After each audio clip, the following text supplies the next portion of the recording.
Alright, so this video we're going to be going ahead and putting on our Trax Plus over the tire tracks on today. We got the skid over here to the property, got the tracks over here. Yesterday we moved all this stuff over here. I figured it'd be easier to do it here. I wasn't able to do this at home in the driveway because once these guys are on, driving over the asphalt is very iffy on whether you're going to tear it up or not. I mean, going straight you might be okay, but if you make a turn at all, you know, it could definitely tear up the asphalt. The other thing is I have aluminum ramps for my trailer, and I did not want to risk driving these things up those. They may be okay because they have sort of some horizontal grips on the ramps, but metal to metal like that might just want to slide. So we could go ahead and test it out another time, but for now I just want to get it over here and do everything over here, right in the dirt. So we're just going to go ahead and lay these tracks out, get the 2 sections. So it comes in 4 sections just for shipping, and so you can move them around a little easier. So we'll lay out all the tracks, bolt the 2 sections together, lay them in front of the tires, and then drive over them, and we'll start hooking these things up.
So first thing we got to do is at least get these 2 sections together. Just line these up, and they're pretty heavy, so it takes a little bit of elbow grease to get everything in position here. But there's 2 sets of holes, and that'll come in later when we need to start adjusting things. But I do have an impact here. It looks like we're going to need it. Those are really on there. Yeah, they definitely have those on tight, so trying not to lose all these in the dirt here.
Well, I was wrestling with that for a while.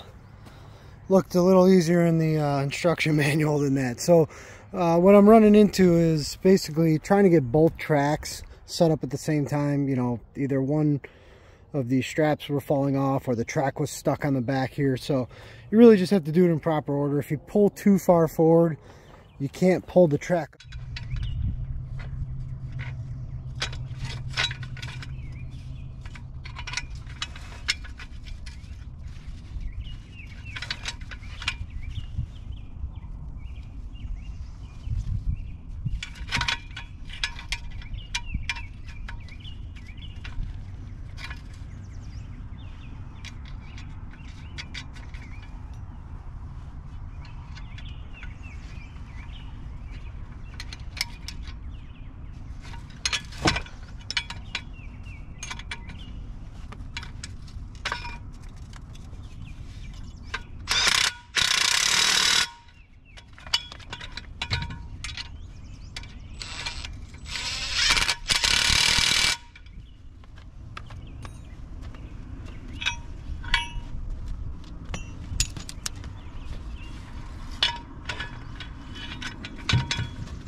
Okay, we got one track successfully on.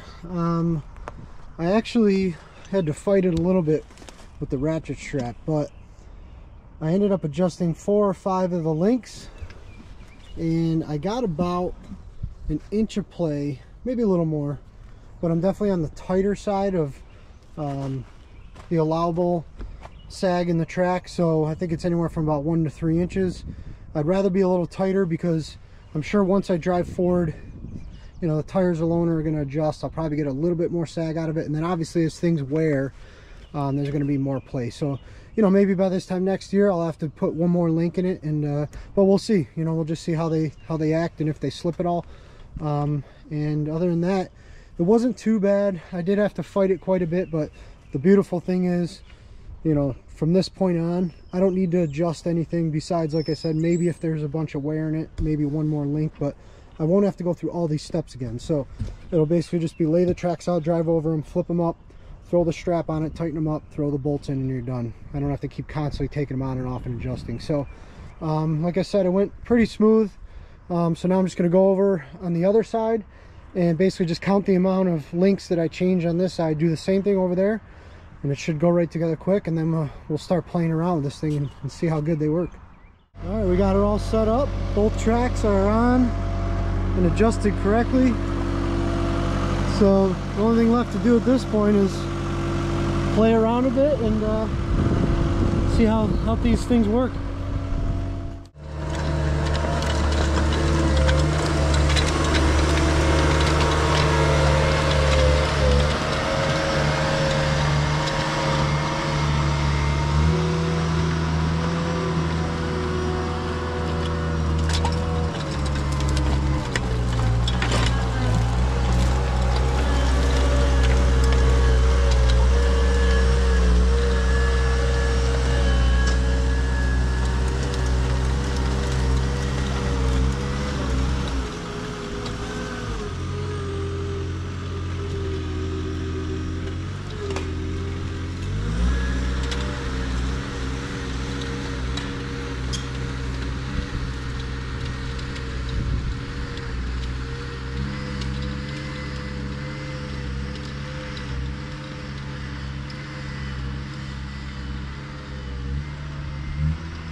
Well, I gotta say, I am in love.